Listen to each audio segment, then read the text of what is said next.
הטבעית בפעימה העצבית להחליף תאים ברקמות. זה מה שאנחנו רוצים, לאפשר לגוף לחזור למנגנון שלו.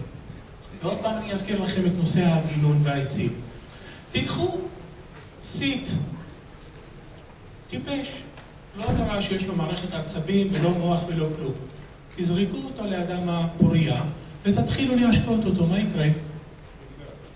לאט לאט יש מה? עץ, נכון? זה לפי ההתערבות השכלית שלי? מאיפה בא לו החוכמה ומאיפה הוא יודע מה לעשות? פתאום באיזשהו יום הוא עץ והוא נותן פירות והוא בצמיחה מקסימלית ואני חוסם לו את דרכי המים עוד פעם. מה יתחיל לקרות? מתחיל להתייבש עוד פעם. פתאום אני בא, מזהה שיש חסימה במים ואני פותח לו אותה ומתחיל להתהפך פה ולהשקות אותו. מה יקרה לו עוד פעם? מי עשה את ההחלמה? אני או הוא? גם איתכם אני ככה. אני לא עושה החלמה בתוך גוף אף אחד. אני לא ההילר. אני גנן. אני צריך לראות איפה האבנים, איפה השיבושים, להוריד את הווירוסים, להוריד את האבנים מדרכי המים, להשקות, להתהפך וללמד אתכם איך לגנן את עצמכם אחר כך. אז זה כל מה שאני עושה, כי כוח ההחלמה ויכולת ההחלמה כבר נמצאת בתוך הגוף.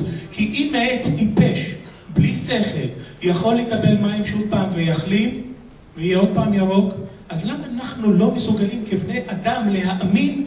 מי הכניס לנו את השטויות האלה לראש? מאיפה זה נכנס לנו? מאיפה איבדנו? מתי איבדנו את האמונות ביכולות הגוף שלנו? מתי?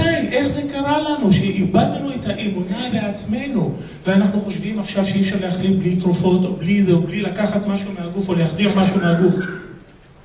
הגוף שלנו כל הזמן מתחדש ובא הזמן שאנחנו נחזור להאמין בעצמנו מכל הבחינות כדי להגיע לרמה בריאותית מקסימלית ורק ככה נוכל גם להאט את קצב ההזדקנות שלנו, רק בדרך הזו. זו בדיקה שאנחנו עושים. זה גרף של אינפרה אדום שאנחנו עושים על עמוד השדרה מלמטה עד למעלה ודרכו אנחנו מגלים אם יש לחצים עצביים. אז כדוגמה, כשהכל ירוק, אני יודע שהכל בסדר, העלים ירוקים. כשפתאום העלה צהוב, אז אני יודע שהעלה הזה התחיל להתייבש. בשלב הבא, העלה צהוב, אחרי הרבה זמן של יום, ושופך להיות איזה צבע? חום. ואחרי שהחום הזה מתייבש ונשרף בשמש, איזה צבע הוא מקבל? אדום. אז אדום זה שרוף. זאת אומרת, הלחצים העצביים, אנחנו מאתרים אותם. עכשיו, זה צילום של בן אדם שיש לו כל כך הרבה לחצים עצביים בצוואר ובין הכתפיים, ותנחשו מה הסימפטומים שלו? כאבי ראש, סחרחורות, הקרנה לידיים, נימול בידיים, חולשה בידיים, דפיקות לב לא סדירות, לחץ דם, קיבה עצבנית, נשימה לא קצבית. כי, תכף אני אראה לכם, בואי נעלה בואי נעלה את האנימציה.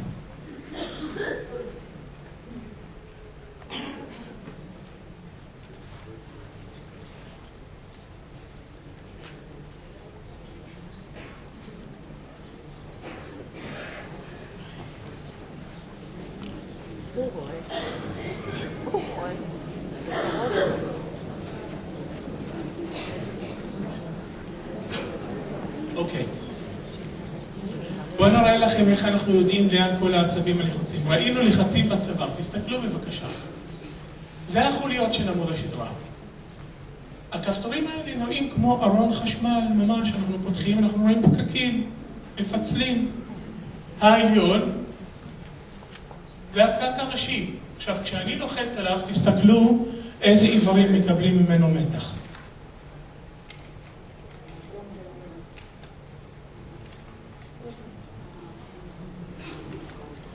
ובעצם כל איברי הגוף זה הפקק הראשי, זה החוליה הראשונה. בואו נלחץ כאן על C7 בבסיס הצוואר, חוליה שמאוד נפגעת מגלישת ראש קדימה. בואו נראה על מה היא משפיעה. על הידיים, לב, ריאות. בואי נרד ל-D5 באמצע הגב, על הקיבה. ובואו נרד עכשיו ל-L5 למטה בגב התחתון. כולם מכירים את L5. כי זה או זה L4-5 או L5-S1, אבל תמיד L5 מעורבת המסכינה, והיא כל הזמן מקרינה לנו לאן? בואו נראה. רואים את ההקרנה לרגליים? גם כאבים, גם חולשה, גם נמוך. אבל לאיפה גם? כל המערכת הזו, שלפוחית השתן, עברי המין, מערכת העיכול התחתונה. אז לחץ על העצבים באזור הזה לא רק יגרמו לחולשה או בעיות או סימפטומים ברגליים, אלא גם בפרוסטטה ושלפוחית השתן במערכת המין במערכת העיכול.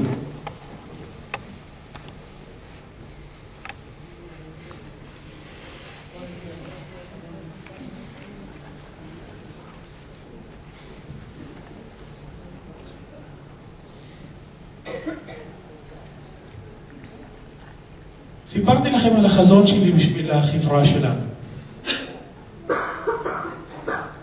יש סיבה אחת שחזרתי לארץ. היה לי טוב בארצות הברית. יש לי משפחה שמה, יש סגסוג בעולם הכירופרקטיקה שמה.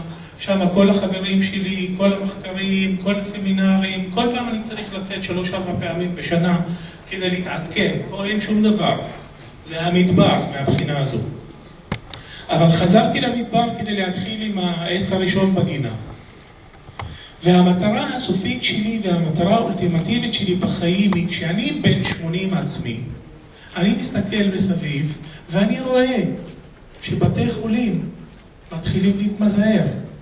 שאנשים לא מבלים את סוף החיים שלהם בבתי חולים, לא על תרופות, אנשים מבלים, כולם הולכים, כל המבוגרים הולכים על הים, כולם מטיילים. כולם משגשגים, זוגות עדיין ביחד. זה החזון שלי, זה מה שאני רואה, שאנשים לא מתבגרים ולא מתחילים למות לי מכל מיני סיבות מיותרות שאנחנו יכולים למנוע אותם. אני רוצה לראות עולם שמח, אני רוצה לראות עולם משגשג, אני רוצה לראות אנרגיה וחיוניות באוויר. וזה החזון שלי, ובשביל זה אני עובד. זה מה שאני מלמד בהרצאות שלי. כל יום שלישי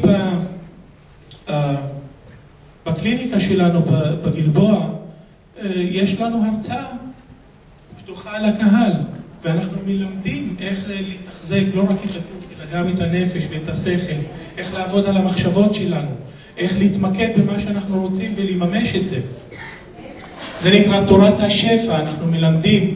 מי ששמע פה על ספר הסוד? כן. הספר הסוד מדבר על דברים שהם כבר ישנים בשבילנו ככירופרקטורים, אבל הוא עושה את זה בצורה מאוד יפה, מאוד חדה, החדיר את זה בצורה מאוד יפה. והוא מדבר על מה שנקרא חוק השפע, שהוא The Law of Attraction, נקרא באנגלית.